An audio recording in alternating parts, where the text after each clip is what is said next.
Hello friends, নতুন ব্লগে আপনাদের সবাইকে স্বাগত জানাই। আপনারা সবাই কেমন আছেন? আশা করি খুব খুব খুব ভালো আছেন। আমরাও ভালো আছি। তো চলুন শুরু করা যাক আজকের ব্লগ।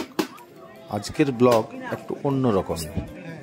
দামোদরপুর পণ্ডিত রঘুনাথ মুর্মু নামাঙ্কিত কাপের উদ্দেশ্যে এই প্রতিযোগিতা। সুতরাং অনেক আদিবাসী মহিলাই এই প্রতিযোগিতায় অংশগ্রহণ করেছেন।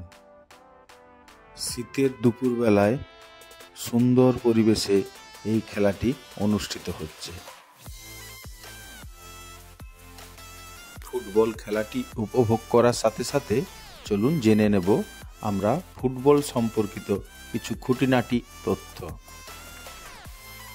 আয়োজক কমিটিকে উপযুক্ত ধন্যবাদ জ্ঞাপন করেই শুরু করছি আজকের এই ব্লগটি। তো আপনাদের বললামই, এই খেলা উপভোগের সাথে সাথে আমরা জেনে নেব ফুটবলের কিছু ছোটোখাটো খুঁটিনাটি বিষয়। অনেকেই হয়তো জানেন। তো চলুন বন্ধুরা, ফুটবল নিয়ে একটা সংক্ষিপ্ত আলোচনা করা যাক। প্রথমেই বলি, ফুটবল হলো একটি দলগত খেলা, যা সকার নামেও পরিচিত। 11 জন করে খেলোয়াড় নিয়ে দুই দলের মধ্যে একটি আয়তক্ষেত্রাকার মাঠের মধ্যে খেলা হয়। এই আয়তক্ষেত্রাকার মাঠটির দৈর্ঘ্য 360 ফিট এবং প্রস্থ 160 ফিট হয়ে থাকে। অবশ্যই এই মাপটি আন্তর্জাতিক খেলার ক্ষেত্রে, এইরকম আঞ্চলিক খেলার ক্ষেত্রে এই মাপটি মেনে চলা সম্ভব হয় না। ফুটবল খেলাটি প্রচলিত হয় 19 শতকের মাঝামাঝি ইংল্যান্ডে।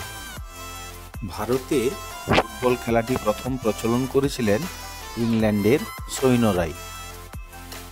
বর্তমানে ফুটবল খেলার আন্তর্জাতিক নিয়ামক সংস্থা হল ফিফা। এর পুরো কথাটি হল ফেডারেশন ইন্টারন্যাশনালি দে ফুটবল অ্যাসোসিয়েশন। এর প্রতিষ্ঠা 21 মে 1904 খ্রিস্টাব্দে।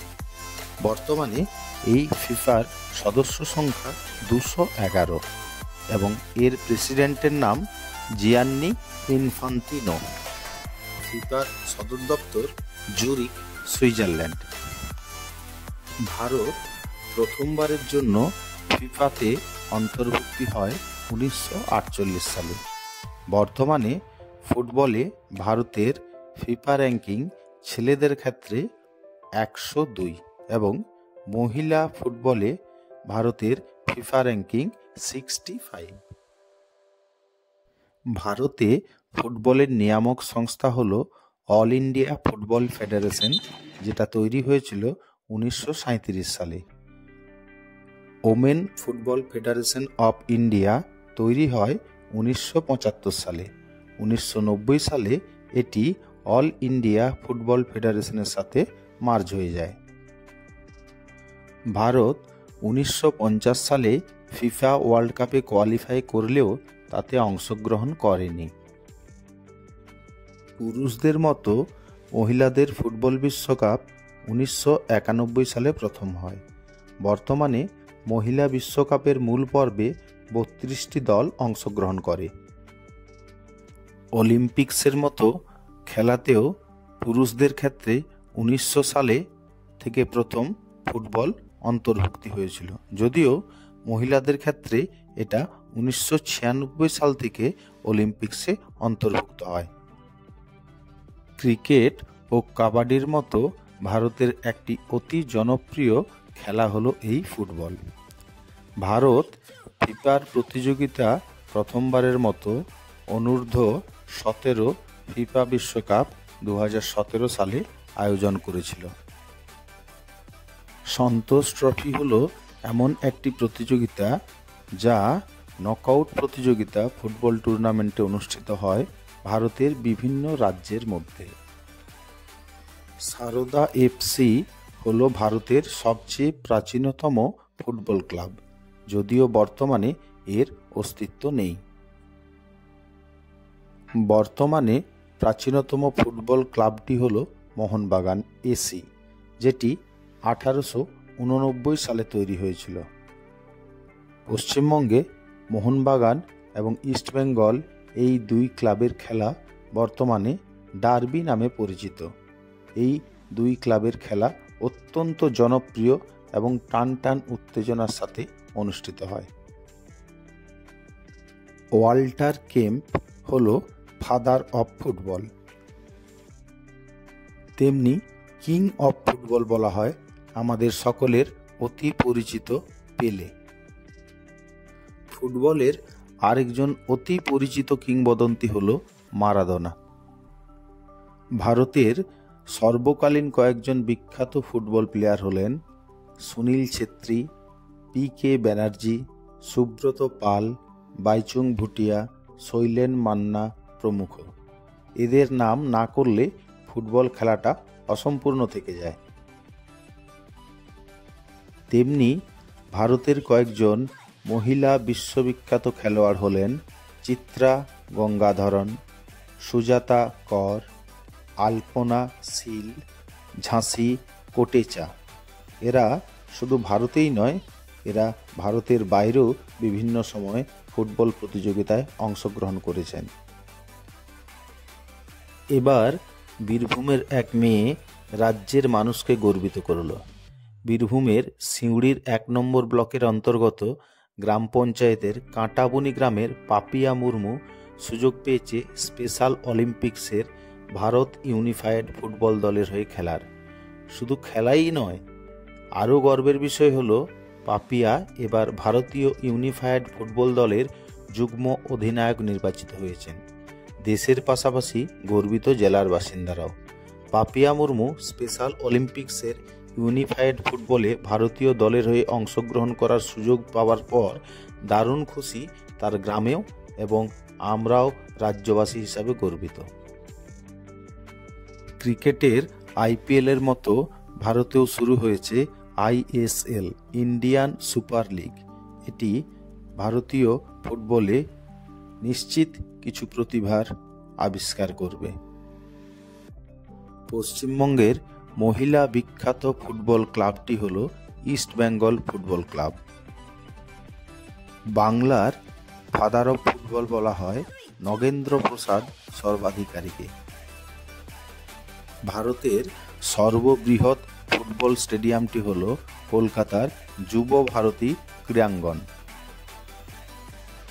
2022 পুরুষদের বিভাগে ফিফা ওয়ার্ল্ড কাপ এবার জয়লাভ করে আর্জেন্টিনা।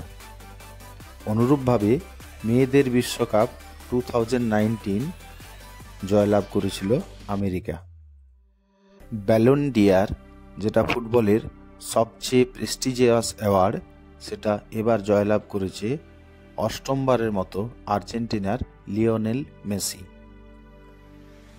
বর্তমান আন্তর্জাতিক ফুটবলে বিশ্ববিখ্যাত প্লেয়াররা হলেন Lionel Messi, Cristiano Ronaldo, Kylian Mbappe প্রমুখ।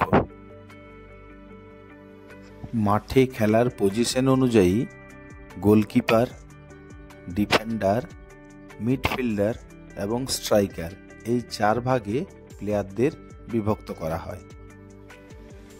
ফুটবল খেলার আন্তর্জাতিক নির্ধারিত টাইমটি হলো প্রতি অর্ধে 45 মিনিট করে খেলা হয়, অর্থাৎ দুটি অর্ধ মিলে মোট 90 মিনিট খেলা হয়।